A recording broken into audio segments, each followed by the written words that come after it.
बेदिया जे घूमी घूमी वेद पढ़ावे हे महारानी सीता।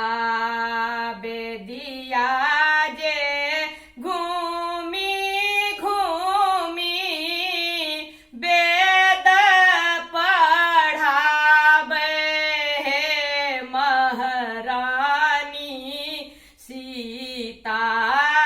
सखी सब गल गावे हे महारानी सीता।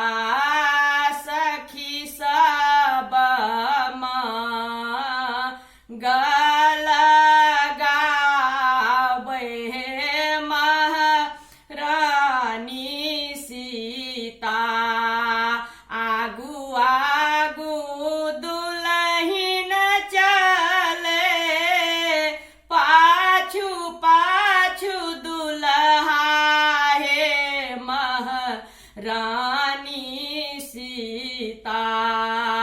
आगू आगू दुल्हन चले, पाछू पाछू दुल्हा हे महारानी सीता।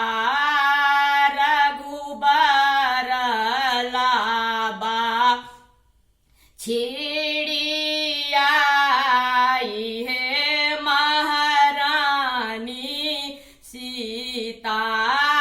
रघुबर लाबा छिड़ी आई है महारानी सीता। सखी सब गावे चलली सीता जी के संग हे महारानी सीता।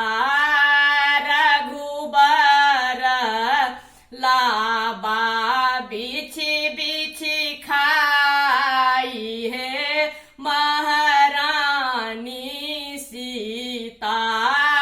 रघुबर लाबा बिछि बिछि खाई है महारानी सीता। तुलसी ओ दास प्रभु तुम्हारे दरस को है महारानी सीता। के देल बेदी तरब साई है महारानी सीता। के देल बेदी